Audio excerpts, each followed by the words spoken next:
Buenas tardes.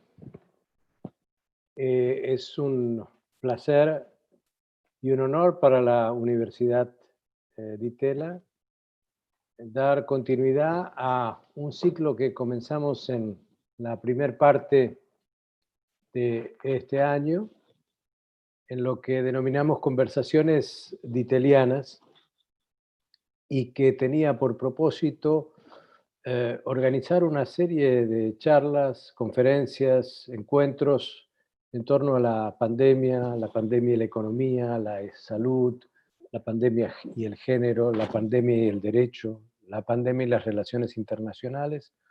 Y así llevamos a cabo un buen número de encuentros con muchos protagonistas nacionales, con invitados de la universidad y profesores de nuestra universidad. En esta segunda parte del año hemos dado continuidad a ello y la hemos redesignado como Conversaciones Ditellianas Internacionales, con distintos invitados internacionales que nos han acompañado hasta la fecha. El profesor Danny Roderick, economista de Harvard, la alta comisionada de Derechos Humanos de la ONU, Michelle Bachelet, el expresidente de Colombia, Juan Manuel Santos, y en esta oportunidad nos va a acompañar un profesor, Andrew Bacevich, del Quincy Institute de Washington, D.C. Y seguiremos con este ciclo que iremos anunciando con nuevos invitados. Le paso la palabra entonces a nuestra moderadora, a Hayley Stevenson, profesora asociada de nuestra Universidad de Ditellianas. Muchas gracias, Juan.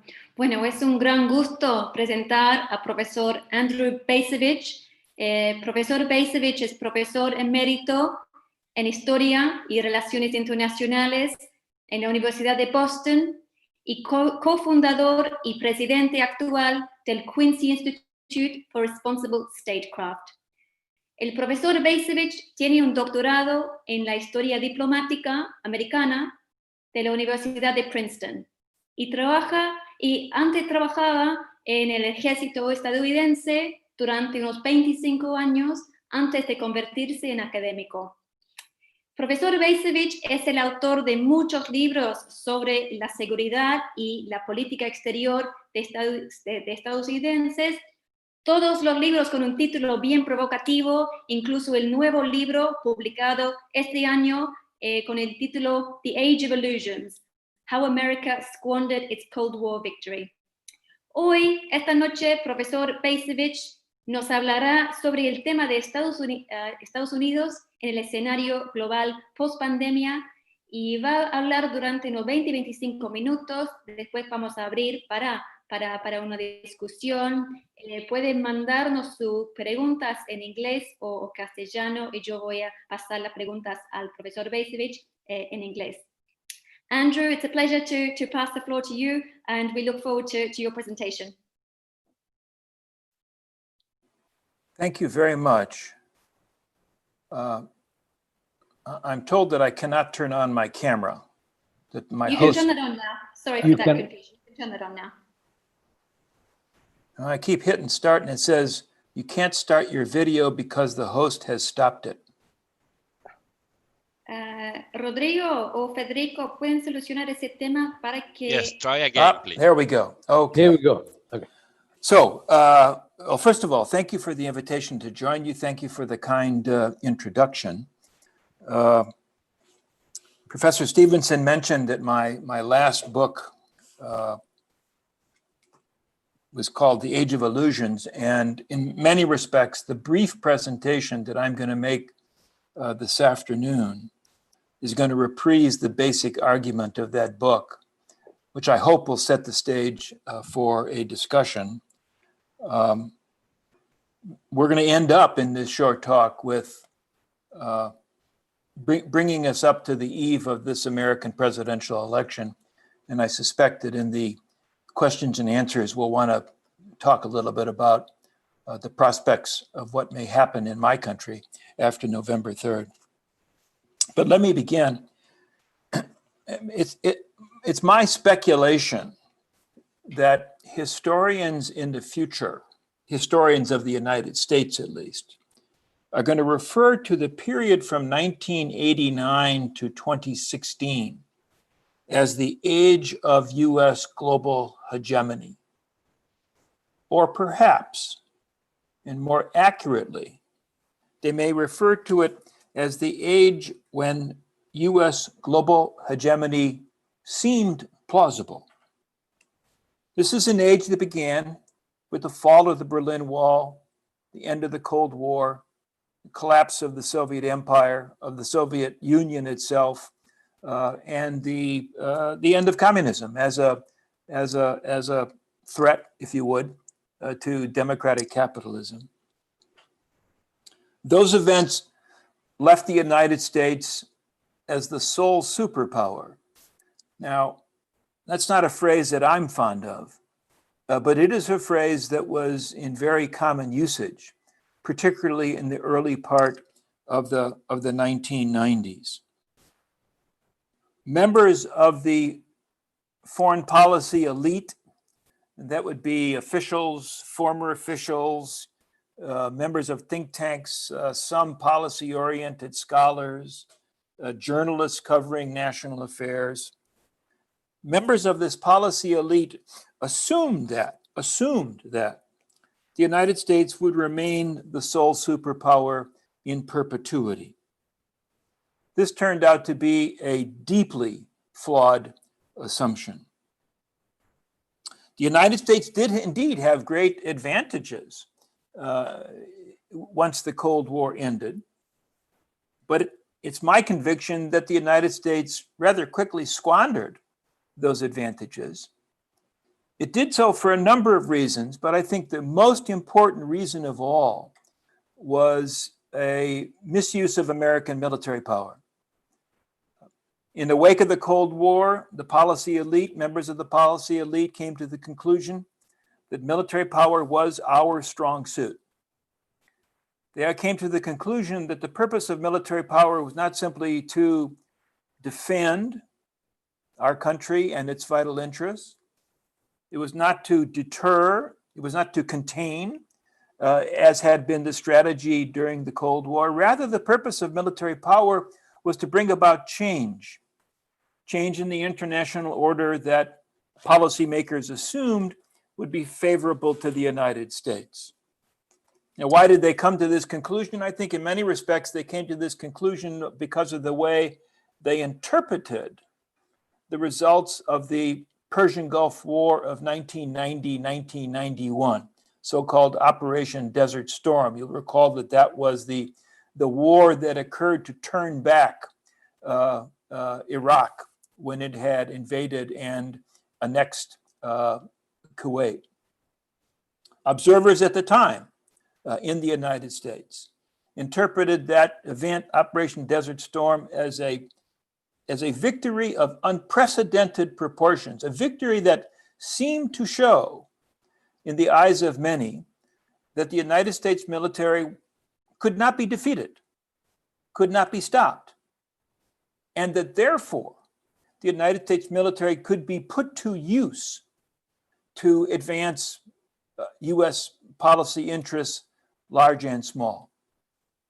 And in many respects, the 1990s, if we would call that the Clinton era, featured a variety of episodes that put that proposition to the test. They were relatively small. We're talking about Bosnia, Kosovo, Haiti. There was an intervention in Haiti, a failed intervention in Somalia that people in Washington should have paid attention to, but did not. But the point is that Clinton initiated a new era of military activism, putting the American military to work.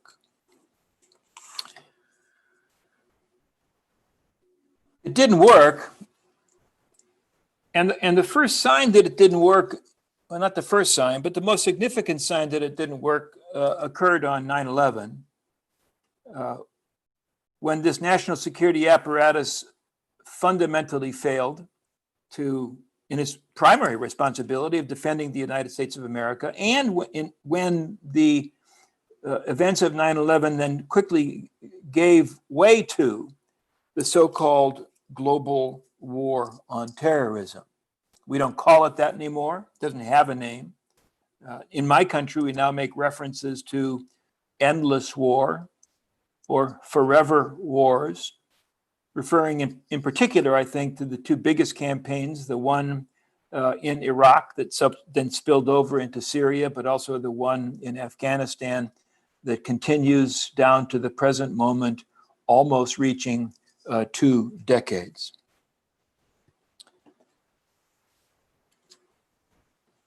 So the policy elite went wrong in part because they misconstrued our military capacity, but they also went wrong because they failed to pay attention to important changes in the international order that were coming about even as early as the 1990s, but certainly have continued into the present century. What were those changes? Well, number one, a huge change was the rise of China.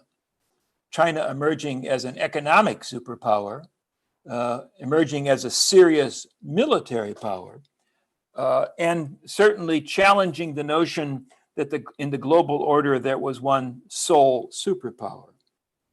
But that wasn't the only thing. And I think another important factor was the decline of Europe as a significant actor in international politics.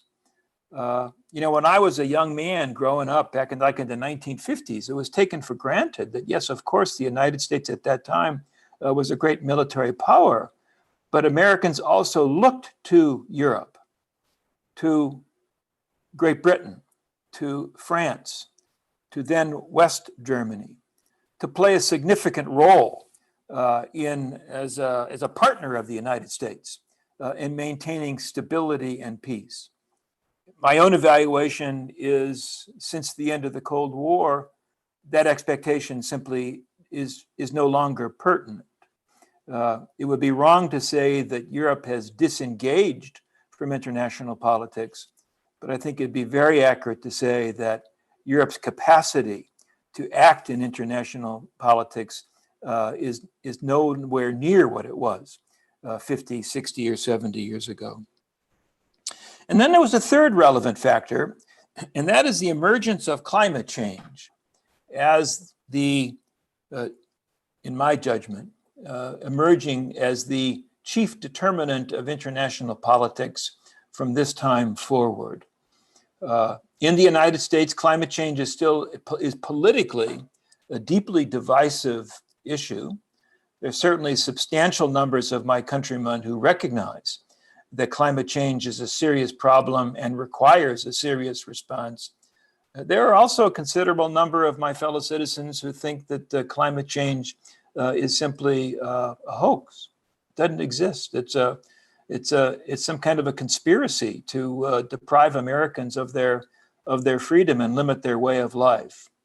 All of these together, however, I think, along with the misuse of American military power, undermine the quest of global hegemony. Which brings us to the election of 2016, not the election of this year, the last presidential election, the one that pitted Hillary Rodham Clinton against Donald Trump. I think most Americans appreciated even then that this was a strange affair. Secretary Clinton certainly had a great resume, was an accomplished individual, was a seasoned policymaker. She was also, again, among many of my countrymen, deeply disliked and mistrusted. For reasons that, in retrospect, are almost impossible to reconstruct, Donald Trump managed to win the nomination of the Republican Party. A man who was famous for being famous, no experience in political life, somebody who had gone bankrupt multiple times, someone with a well-documented record of treating women with disrespect, but he won. Didn't win the popular vote, but he won the Electoral College, and that's how we decide who gets to be president. What was the significance of Trump's victory? Well, my interpretation is that the American people didn't vote for Donald Trump and vote him into office because we thought that he was going to be the new Abraham Lincoln. I think we voted him into office because that signified the election was a referendum, not a referendum of Trump versus Clinton. It was a referendum on the post-Cold War policies, which included this claim that the United States could exercise global hegemony. And the referendum ended in a sound rejection of everything that post-Cold War policies had stood for. Putting Trump in the White House was the ultimate expression of that repudiation. Now, Trump is not a man of conviction. He's not a man of ideas. But when he ran back in 2016, he adopted a slogan to describe his approach to foreign policy. And the slogan was America First. For those of you who have studied 20th century American history, you may know that America First, the phrase, is a loaded proposition, a loaded phrase. It stems from the period immediately prior to U.S. intervention in World War II. The America First movement consisted of the Americans at that time, and there were a lot of them, who did not wish to enter another European war. So America First they were the anti-interventionists. Now they lost that argument. The United States intervened as mostly as a consequence of the Pearl Harbor attack in December 1941, and so it became part of the Allied effort to defeat Nazi Germany in conjunction with the United Kingdom and, of course, the Soviet Union. But the phrase is kind of a toxic one. And so when Trump in 2016 said, "I stand for America first," this was kind of an explosive thing to say. So he wins the election. He becomes president, and now it's time to put some meat on those bones. Now it's time to explain what America First means in practical terms. And it turns out it means almost nothing. In other words, it is possible, I think, to construct a principled approach to foreign policy stemming from the conception of America First. But Donald Trump is not a principled man. He doesn't have a principled bone in his body. So what we got was not a policy oriented on America First. What we got was a policy that is no policy. It's my conviction that the United States has not had anything that qualifies as a coherent approach to foreign policy since Donald Trump became president in January 2017. We've got impulses. We've got contradictory actions. We've got a storm of tweets, but there's no consistent pattern that explains what the United States is trying to do in the world with him as president. Now, let's bring things up to the present moment. We're less than 2 weeks away from the US presidential election. Foreign policy basically is not even being talked about. Foreign policy does not appear to be a significant factor in determining who is going to be in the Oval Office next year. It appears that the election is likely to turn on three factors. The first, of course, is the coronavirus pandemic, which has killed well over 200,000 of my countrymen at this point. While Trump, of course, claims that he has managed this threat to public health very skillfully, his critics basically say that it's been a study of incompetence that has cost the life of many, many Americans who have died needlessly. So the pandemic, dealing with the pandemic, is issue number one. Issue number two, I think, is the economy. Again, this relates to the pandemic because the impact of trying to shut down much of the country in response to the pandemic beginning in the spring of this year caused an enormous spike in unemployment.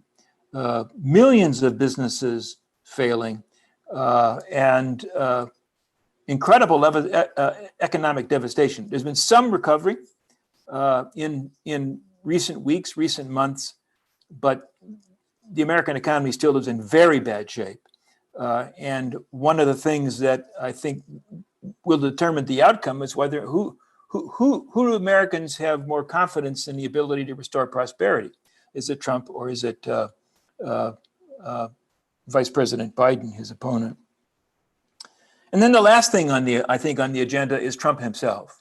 Again, there are tens of millions of my fellow citizens who admire Trump. They will say they admire him despite the fact that he is coarse and vulgar. Some of them admire him because he is coarse and vulgar. But there are also tens of millions of Americans who frankly loathe Donald Trump.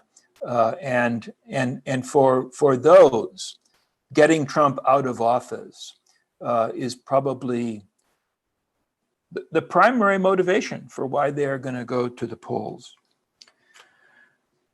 Well, we can't say who's going to prevail.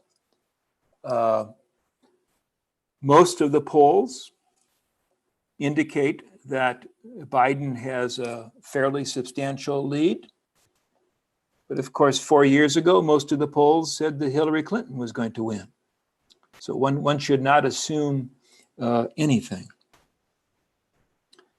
I think there is considerable nervousness, and I share this, that a close election could end up being a contested election. That if Biden narrowly wins, for example, that Trump will claim that the election was rigged,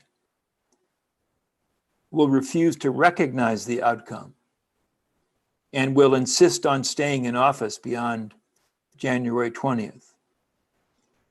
I'm not saying that's going to happen, but Trump has said things publicly that suggest that possibility.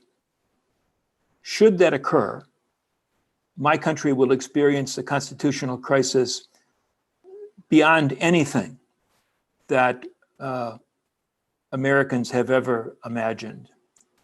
And it's impossible for us to say how that crisis will be resolved. Certainly, the Congress will be drawn into the dispute. The courts will be drawn into the dispute. I'm very sorry to say, as somebody who was a long ago soldier, that there is some suggestion that the military could be drawn into the dispute, which I personally believe would be a catastrophe beyond all imagining from a U.S. point of view.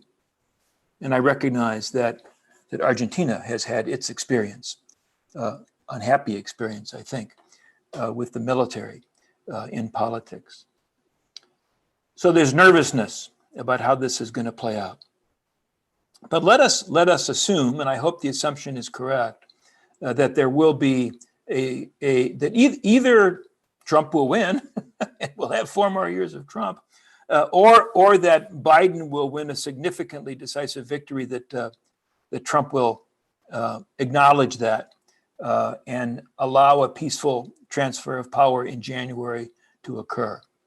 What are the implications of those two possibilities? Trump wins, Biden wins. If Trump wins, the implication is that we will continue to have 4 years of drift, of unprincipled, erratic behavior. That doesn't mean that we're going to end up with major military conflicts, because actually Trump's been quite clear in his desire to avoid military conflicts. He wants to get out of these endless wars. He hasn't accomplished that. I fear that a Trump administration, another 4 years of Trump, would mean 4 years of inaction on climate change, however. It'd probably mean 4 years of foolish policy with regard to adversaries such as Iran and the People's Republic of China. So that's not an outcome that I look forward to. What if Biden wins? Well, Biden is an old hand. And to start with, he's old. But he's an old hand in the sense that he's been around Washington for something like 47 years, both in the Senate and as Barack Obama's vice president. He is a very conventional figure. There's nothing about Biden that suggests that he is particularly bold or creative. One of the things that he's been saying as he campaigns is that his purpose is going to be to save the soul of America. That's the phrase he uses, save the soul of America. I'm all for it. But I don't think Joe Biden has a clue about what it would be required to save the soul of America. So we can't say what his approach to foreign policy would be, but I think it would be very conventional. I think that the drift towards a Cold War with China under Biden probably will continue. I think that Trump's unsuccessful efforts to end the US involvement in wars in the Middle East and in Afghanistan, Biden will probably reverse those efforts. And these longest wars in our country's history will continue. Certainly, he will try to restore some of the ruptures that have occurred between the United States and Europe over things like NATO. But for somebody from my point of view who believes that one of the principal lessons of post-Cold War and post-9/11 US foreign policy, one of the principal lessons is we need to rethink our role in the world in a fundamental way. I don't think Mr. Biden is a person who is likely to take that on. So with that, I'll go ahead and conclude my remarks. And I very much look forward to your comments and your questions. Thank you very much, Professor Bacevich. You've given us a lot to think about retrospectively, understanding how the US got to where it is now, and also thinking about anticipating what will happen in the coming years. We've got a number of questions come through. I'd like to kick the questions off, the discussion off with a question. You mentioned various misinterpretations that undermined US hegemony. Misinterpretations about the rise of China and the implications of the rise of China, misinterpretations about the decline of Europe and the implications of that, and misinterpretations about the importance of climate change. I also wonder whether you think there was a misinterpretation of public sentiment of the military activism that you described in the post-Cold War US policy. And if there was a misinterpretation of public sentiment, why would that be so? There were voices who were critical of military activism during many years. How would you characterize the critics of military activism in the US? And why did it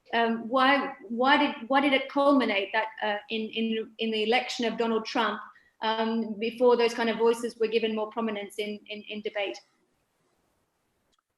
Good question.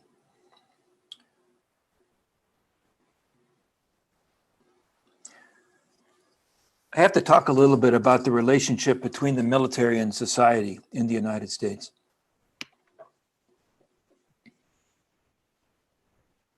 And I'll begin this answer with the Vietnam War. Now I'll go back even farther. The American military tradition, going back to our revolution, the one that dates from 1775 and 1776, was a tradition that assigned principal responsibility to the defense of the nation to the citizen soldier, not professional soldiers. So if a student of American US military history that examines the narrative of our conflicts, whether we're talking about the revolution or we're talking about the Mexican War, World War I, World War II, we'll find that in those kinds of enormous emergencies, the United States mobilized citizen soldiers to bear the brunt of the fighting. In the 19th century, they tended to be volunteers. In the 20th century, they tended to be conscripts. That system was still in effect at the time of the Vietnam War.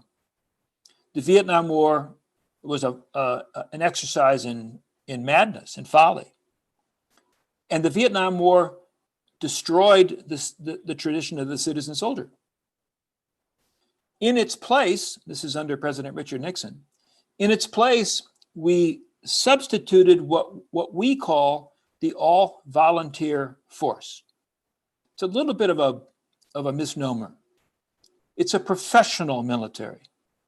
It's a military that we pay for to persuade people to sign up with the expectation that they'll not simply serve a couple of years and go home, but with the expectation that they may well make it a career.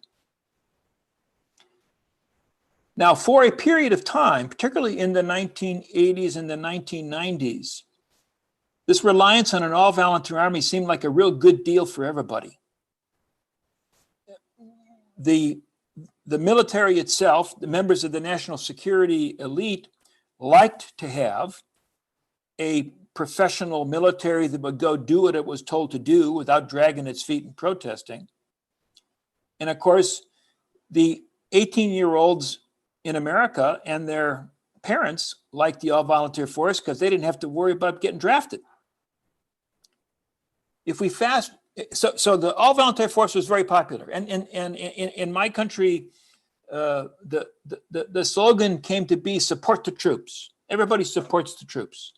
Everybody loves the troops. 9/11 happens. The George W. Bush administration foolishly embarks upon two wars.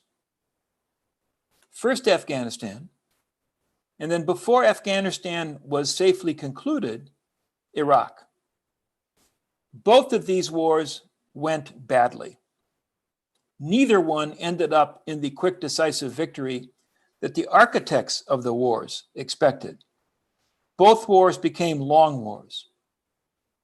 And both wars became wars that the all-volunteer army was too small to fight.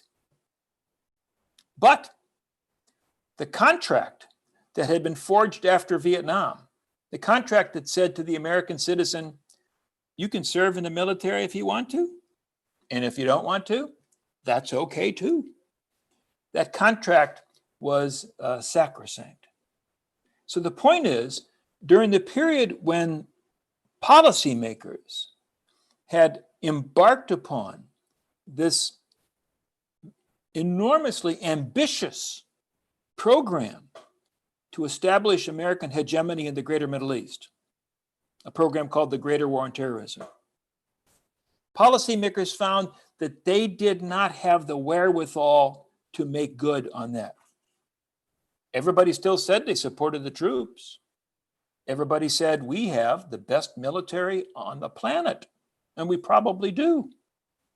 But it turned out to be a military that was utterly inadequate to the tasks that policymakers had assigned it to.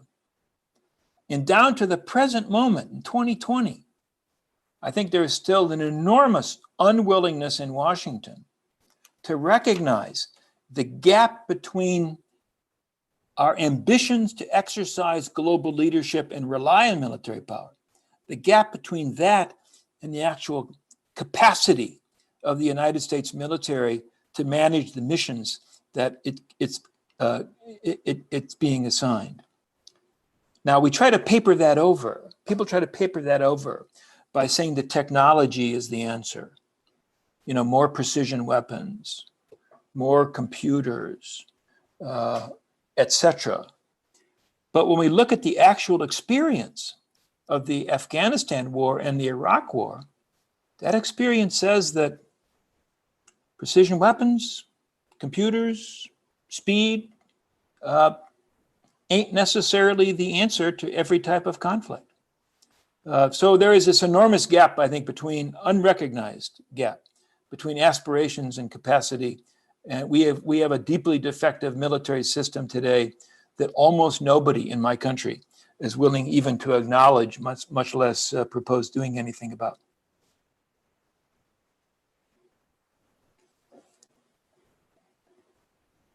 I'm sorry, I silenced myself. We have a question about the role of the military in decision-making in US foreign policy. How would you characterize the role of the military in this post-Cold War, in the post-war period in US foreign policy making? So the chain of command is pretty clear. The chain of command begins with the president as the commander-in-chief. And for military purposes, who of course is a civilian?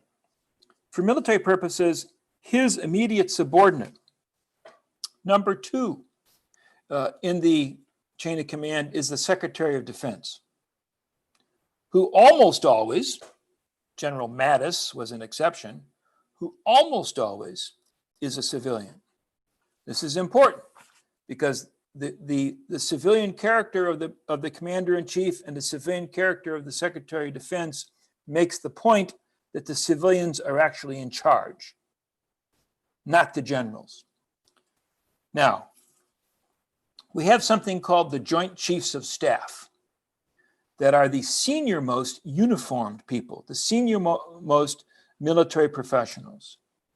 And there is a chairman of the Joint Chiefs of Staff.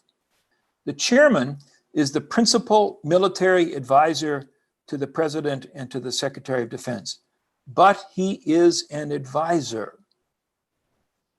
It's pretty clear that Trump himself has no particular interest in taking advice from the generals. I mean, going back to my earlier concern about the military being drawn into a contested election, it's not clear that the current chairman of the Joint Chiefs of Staff is a person of sufficiently strong character that he will stand up against the commander-in-chief and serve as kind of a firewall that would help to prevent the military from being drawn into politics. I'm not saying he's a bad guy. I'm not saying I'm sure he's a patriotic guy. But there are some incidents where he has appeared to be weak. I'll leave it at that.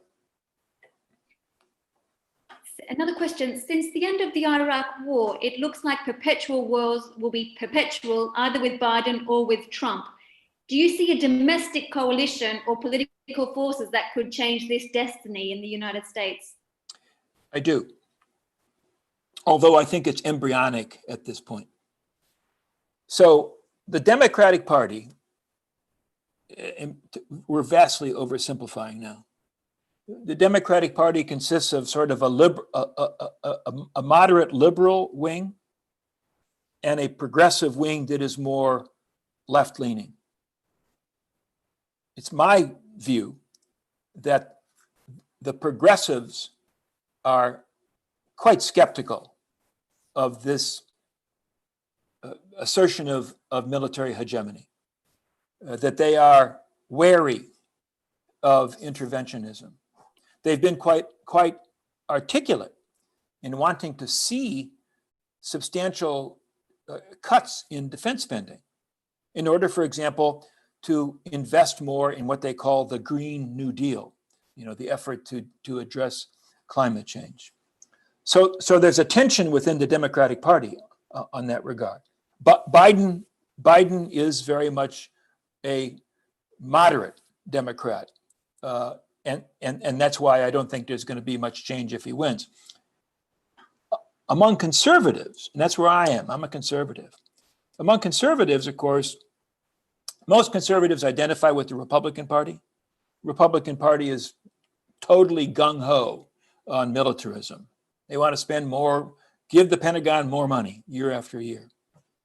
There is a smaller group, however, and it's represented, among other things, by this Quincy Institute of Responsible Statecraft that I'm part of.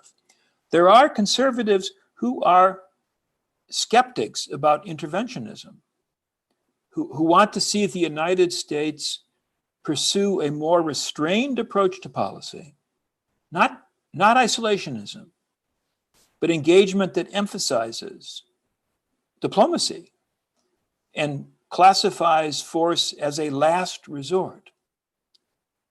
Whether or not there can be any kind of a coalition between the progressives on the left and the anti-interventionists on the right is a very interesting question. It hasn't happened yet.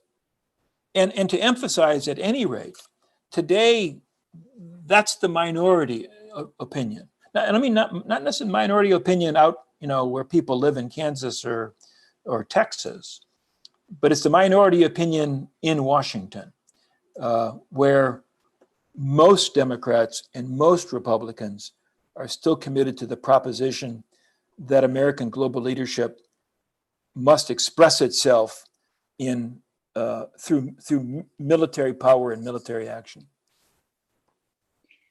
Thinking towards the post-election period, what do you anticipate as might be some of the differences between a Biden presidency and a Trump presidency, specifically in relation to China? Well, again, Trump, there is no predicting Trump's behavior. He pivots on a dime. He repeatedly embarrasses his own subordinates because what he wanted to have done on Tuesday, by Thursday, he's changed his mind. There's no coordination. I'll give you a small example. 10 days ago, roughly, Trump tweeted, that's how he makes policy decisions. He announces them. He tweeted that all US forces were going to be withdrawn from Afghanistan by the end of 2020. And he went on to say, and maybe even they'll all be out by Christmas. Guess what?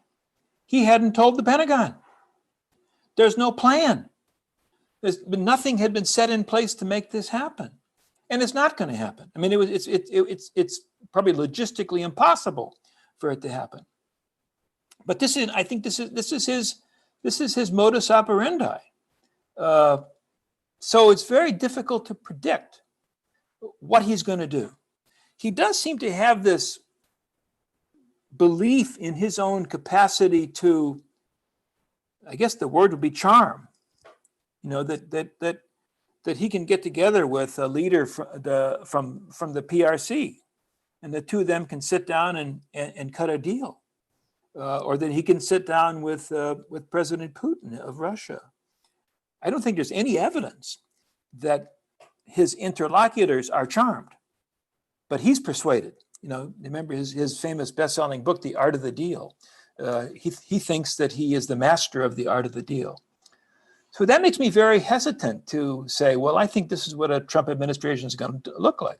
I think a Biden administration is going to be, we had 3 post-Cold War presidencies before Trump. We had Bill Clinton in the 90s.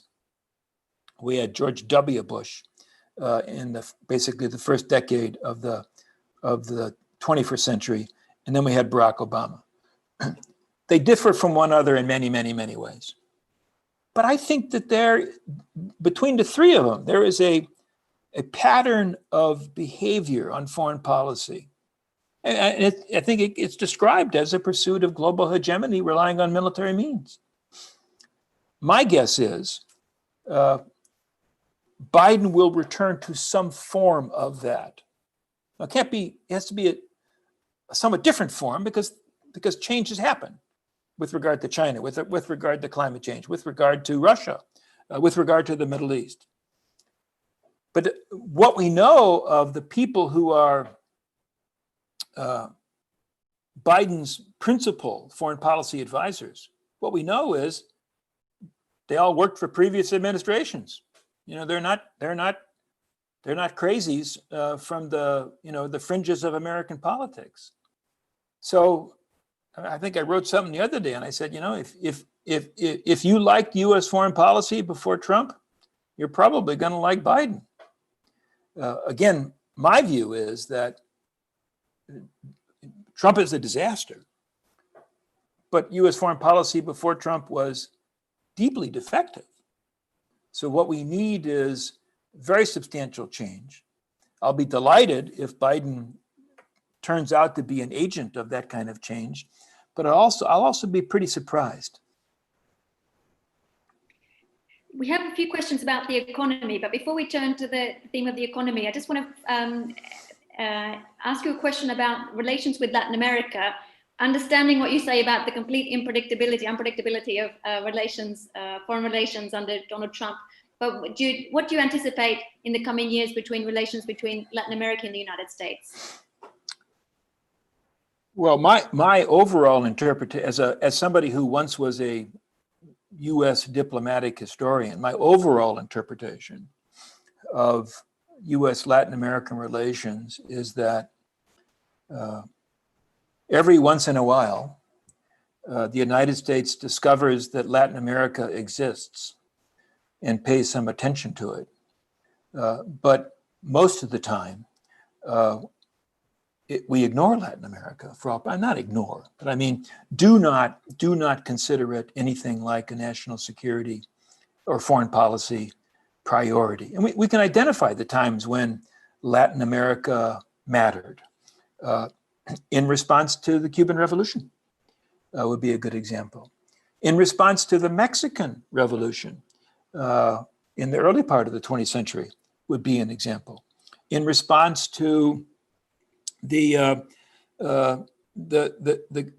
Cuban Civil War that prompted U.S. intervention in 1898, or the radical unrest in parts of Central America, in Nicaragua, for example, in the 1920s.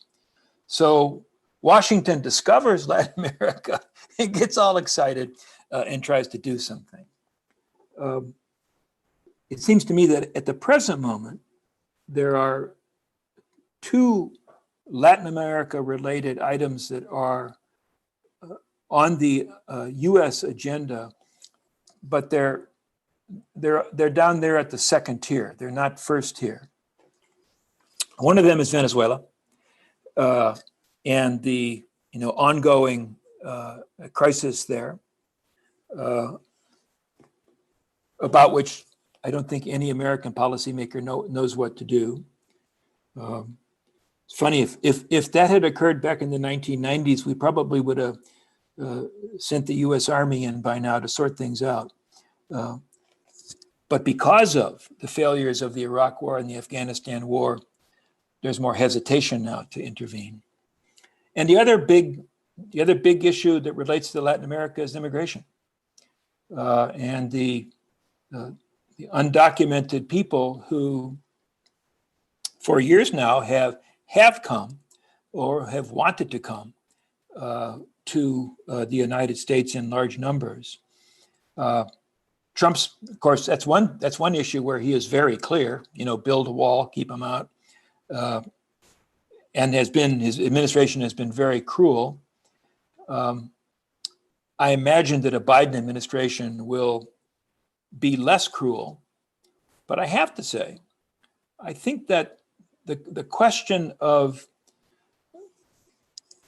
immigration by undocumented people, it's not a partisan issue. It's not something that one side cares about, or it is a problem for the United States of America that it needs to have a way to control its borders that also is humane. And we haven't figured that out. So that, I imagine, will be another Latin America related issue that Biden's going to inherit. How he'll address it, I don't know. The pandemic has exposed some really deep inequalities, social, economic, racial inequalities in the US. We've seen the rise of the Black Lives Matter movement. What impact do you see that this movement and these inequalities are having on the current election?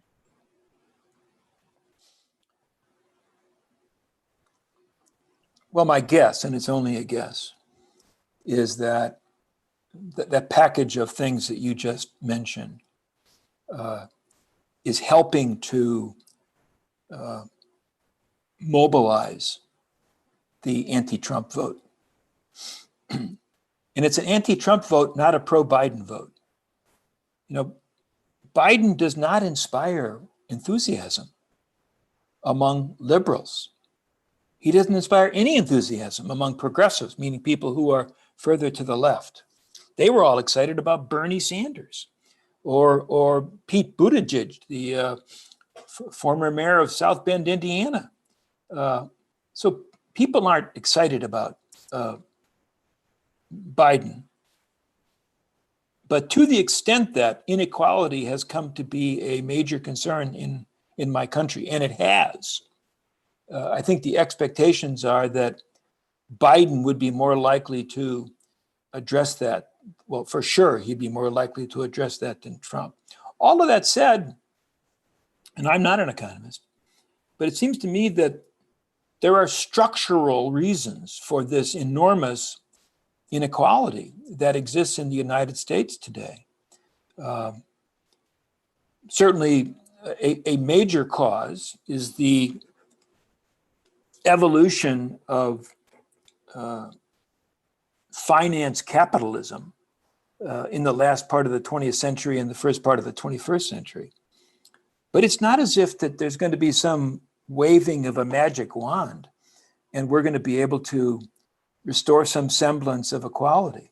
That's another, again, Trump could care less about that. But if Biden wins, that's going to be a huge challenge for him.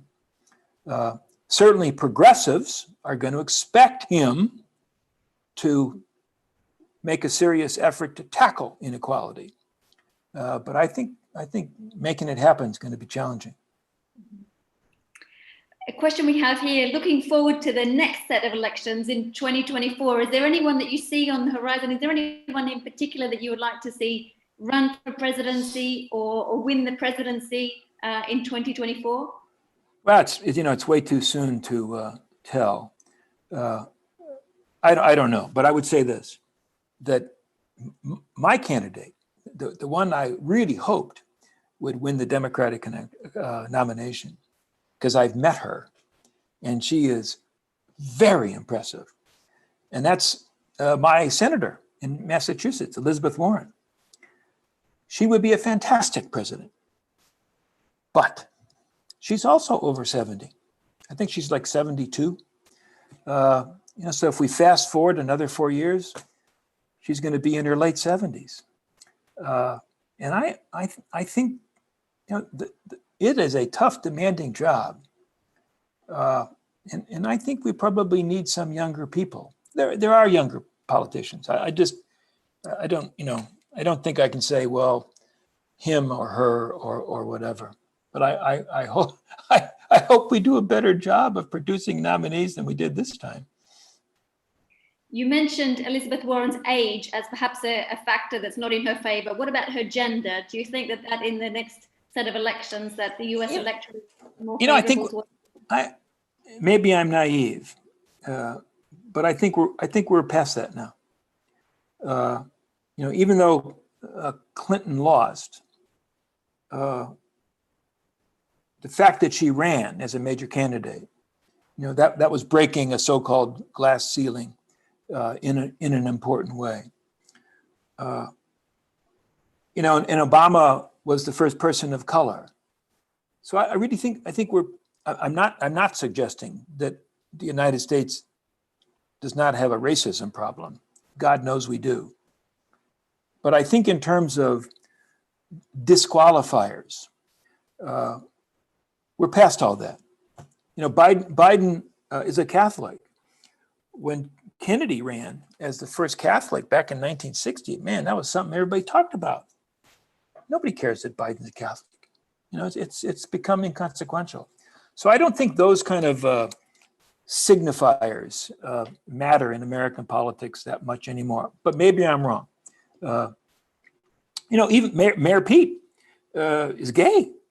And now he didn't get the nomination. But during that period of time when the Democrats were all running against each other to try to figure out who was going to get the Democratic nomination, the fact that Mayor Pete was gay didn't seem to me to be of any particular consequence in explaining, you know, why he didn't get it in the end. Well, that brings us to the end of tonight's presentation. So Professor Bacevich, thank you very much for a set of comments that are extremely thought-provocative. We're going to keep our eyes fixed on the United States in the coming weeks to see what might happen after the election. Thank you very much. Thank you. Bye-bye, everybody. Bye-bye. Bye-bye. Thank you very much.